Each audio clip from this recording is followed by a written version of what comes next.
Guys আসসালামু আলাইকুম। আশা করি আপনারা সবাই ভালো আছেন। আজকে আবার নতুন একটা ভিডিও নিয়ে হাজির হলাম। আর আজকে আমি কবুতরের দো পেঁয়াজা বানাবো। এই দেখুন আমি এখানে কবুতর নিয়েছি, এবার এগুলো ভালো করে ধুয়ে নিব। এবার আমি কবুতর ভালো করে ধুয়ে নিব। আমি কবুতর ভালো করে ধুয়ে নিয়েছি। এবার এর ভিতরে অল্প পরিমাণে লবণ দিব আর অল্প পরিমাণে হলুদের গুঁড়া দিয়ে মাখিয়ে নিব।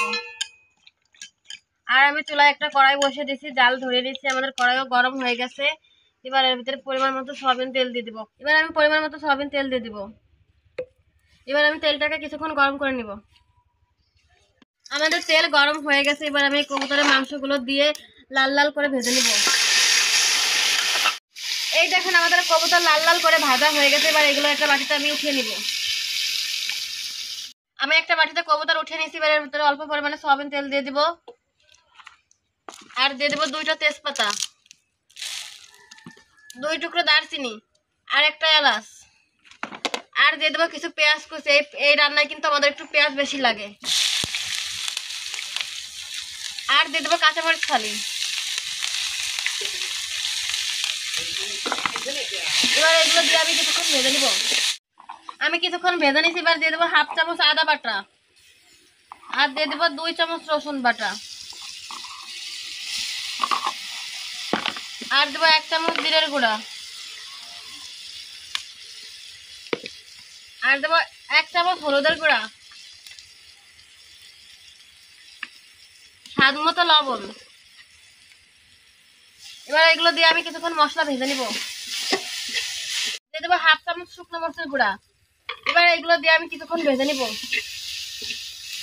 আমি কিছুক্ষণ ভেজে নিচ্ছি। এবার এর ভিতরে অল্প পরিমাণে পানি দিয়ে দিব আর 5 মিনিট আমি মশলাটাকে ভালো করে কষিয়ে নিব। ফিরে এলাম 5 মিনিট পরে। দেখুন আমাদের মশলার উপর দিয়ে কি পরিমাণে তেল ছেড়ে দিচ্ছে। এবার এর ভিতরে আমরা ভেজে রাখা কবুতরের মাংসগুলো দিয়ে দিব। এবার এগুলো দিয়ে আমি 3 মিনিটের মতো কষিয়ে নিব।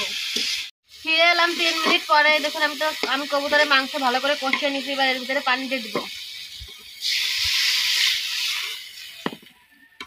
পানিতে দিচ্ছি, এবার একটা ঢাকনা দিয়ে দিব আর 10 মিনিট আস্তে আস্তে রান্না করে নিব। ফিরে এলাম 10 মিনিট পরে। এবার ঢাকনা নামিয়ে নিব। আর এই দেখুন আমাদের কবুতর রান্না কিন্তু প্রায় হয়ে গেছে, পানিও অনেকটা শুকায় গেছে। এবার এর ভিতরে দিয়ে দেবো এলাচ গুঁড়ো। এবার এগুলো দিয়ে আমি আরো 2 মিনিটের মতো রান্না করে নেব। ফিরে এলাম 2 মিনিট পরে। এই দেখুন আমাদের কবুতরের দো পেঁয়াজা রান্না হয়ে গেছে। এবার এগুলো একটা বাটিতে নামিয়ে নিব।